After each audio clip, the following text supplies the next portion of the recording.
Pemirsa, dalam waktu dekat Pertamina menyatakan siap meluncurkan BBM jenis baru yakni bioetanol. Berdasarkan penjelasan Direktur Utama Pertamina, BBM jenis baru tersebut merupakan campuran antara Pertamax dengan nabati etanol. Pertamina berencana meluncurkan BBM jenis bioetanol dalam waktu dekat. Direktur Utama Pertamina Nike Widiawati mengungkapkan bahwa etanol yang akan digunakan berasal dari molase tebu. Ia menjelaskan dengan adanya BBM jenis baru tersebut diharapkan kebutuhan akan minyak mentah bisa berkurang sehingga impor tak lagi setinggi sebelumnya. Jadi nanti kita di bulan ini nggak apa-apa ya Pak Alfian, kita bocorin dulu. Kita mau launching produk baru yaitu bioetanol. Jadi Pertamax itu kita campur dengan etanol. Etanolnya dari molase tebu. Ini nanti rebutan nggak dengan pabrik gula? Enggak, ini cuma tetes tebu aja. Jadi pabrik gula jalan, ada tetes tebunya. Dan potensi kita besar. Selain itu bisa juga dibuat dari kasava, dari singkong, bisa dari jagung gitu ya. Jadi kita akan terus lakukan research untuk menghasilkan bioenergi dari bahan baku nabati. Sementara itu, upaya Pertamina untuk merilis jenis BBM baru dari bioetanol kian menambah portofolio produk bahan bakar nabati.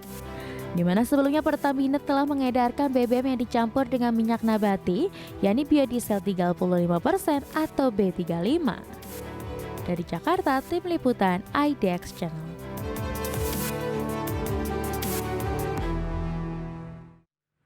Ya, pemirsa, Pertamina akan meluncurkan BBM jenis baru yakni bioetanol. Campuran Pertamax dengan nabati etanol yang disebut atau diklaim akan diluncurkan pada bulan Juni ini.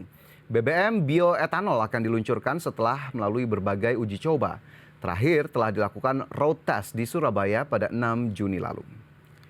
Ya, berbicara soal bioetanol, pemirsa, bioetanol sendiri adalah salah satu bentuk energi terbarukan yang dapat diproduksi dari tumbuhan melalui proses fermentasi. Etanol sendiri dapat dibuat dari tanaman-tanaman yang cukup umum, salah satunya adalah tebu. Direktur Utama Pertamina Nike Widiawati menuturkan etanol yang akan digunakan berasal dari molase tebu. Adapun menurutnya transisi energi sendiri bukan sekedar menurunkan karbon emisi, tetapi lebih penting lagi bagi Indonesia adalah untuk mewujudkan kemandirian energi. Ia menyebut peluncuran BBM bioetanol ini pun sejalan dengan tujuan pemerintah untuk mengurangi ketergantungan minyak berbahan baku fosil. Selanjutnya ia juga mengungkapkan bahwa proses pembuatan etanol dari tebu ini dipastikan tidak akan mengganggu produksi dari pabrik gula. Pasalnya Pertamina hanya akan mengambil tetes tebu saja sehingga tidak akan rebutan dengan pabrik gula. Selain itu bioetanol juga ternyata bisa dibuat dari tanaman lainnya yakni singkong dan juga jagung. Ya, sebelum BBM bioetanol, Indonesia sebetulnya melalui Pertamina sudah lebih dahulu memperkenalkan biodiesel. Bahkan di tahun ini Indonesia telah mulai mengimplementasikan program B35 atau biodiesel 35%. Lantas apakah Indonesia memang sudah secara konsisten mampu memproduksi biodiesel dari tahun ke tahun? Langsung saja kita simak tayangan berikut ini.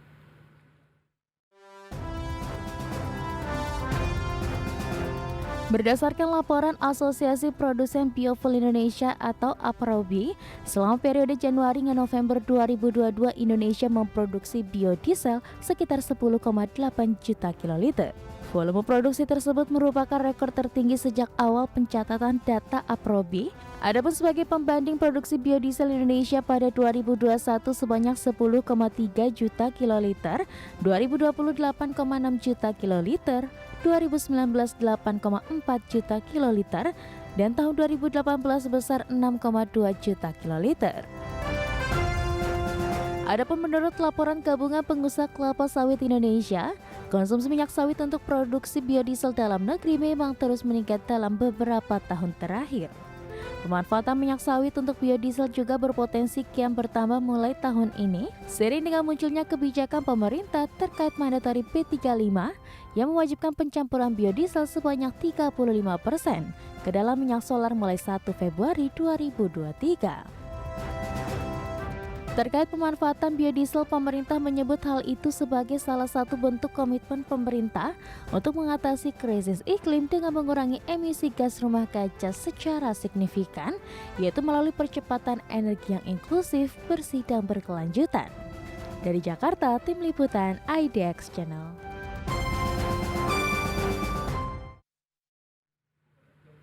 Ya, pemirsa, istilah bioetanol dan juga biodiesel atau biodiesel mungkin sering kita dengar. Namun, belum tentu kita sudah memahami perbedaan antara kedua jenis BBM nabati tersebut. Ya, kita pertama ulas dari bioetanol, pemirsa, di mana sama sebetulnya seperti biodiesel. Bioetanol juga menjadi bahan bakar alternatif yang dicampur dengan energi yang bersumber dari nabati. Bioetanol sendiri merupakan salah satu bentuk energi terbarukan yang dapat diproduksi dari tumbuhan. Etanol dapat dibuat dari tanaman-tanaman yang tadi sudah saya sebutkan begitu ya, seperti tebu, kentang, singkong maupun jagung. Bioetanol dengan kadar 90-94% ini disebut dengan bioetanol tingkat industri. Apabila bioetanol yang diperoleh berkadar 94-99,5%, maka disebut bioetanol tingkat netral yang biasanya secara umum ini dipakai untuk campuran minuman keras ataupun minuman beralkohol. Terakhir, ada bioetanol tingkat bahan bakar. Kadar bioetanol tingkat ini sangat tinggi, minimal 99,5%. Penggunaan bioetanol sendiri dapat mengurangi emisi gas karbon secara signifikan, di mana bioetanol bisa dipakai langsung sebagai BBM atau sebagai campuran ke dalam premium sebagai aditif dengan perbandingan tertentu. Jika dicampurkan ke bensin, maka bioetanol bisa meningkatkan angka oktan secara signifikan. Ya, biaya produksi bioetanol sendiri juga dinilai relatif lebih rendah karena dapat dibuat oleh siapa saja termasuk UMKM dan juga industri rumah tangga. Teknologi pembuatan bioetanol juga tergolong low technology sehingga masyarakat awam bahkan dengan pendidikan terbatas dapat membuat bioetanol secara mandiri. Sementara itu, jika berbicara soal biodiesel, ini juga merupakan bahan bakar nabati. Namun bedanya pemirsa, biodiesel adalah bahan bakar nabati untuk aplikasi mesin atau motor diesel berupa ester metil asam lemak yang terbuat dari minyak nabati atau lemak hewani. Di Indonesia, bahan baku biodiesel berasal dari minyak sawit ataupun CPO. Selain dari CPO, sejumlah tanaman lain juga berpotensi untuk menjadi bahan baku biodiesel. Ya, adapun sejak 2008 lalu pemerintah telah menerapkan biodiesel sebagai program mandatori. Pada mulanya campuran biodiesel hanya sebesar 2,5%. Kemudian secara bertahap kadar biodiesel ditingkatkan bahkan sampai 35% di tahun 2023. Dan terkait pengembangan dan pemanfaatan bahan bakar alternatif, apakah etanol dan biodiesel? Kedua bahan bakar ini tercatat sebagai bahan bakar hijau yang paling laris di dunia. Berikut kita simak informasinya.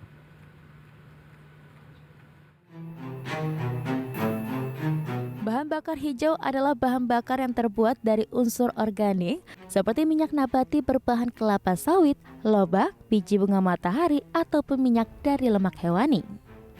Bahan bakar jenis ini yang juga biasa disebut dengan bahan bakar nabati atau biofuel memiliki emisi karbon hasil pembakaran yang lebih rendah ketimbang bahan bakar minyak fosil.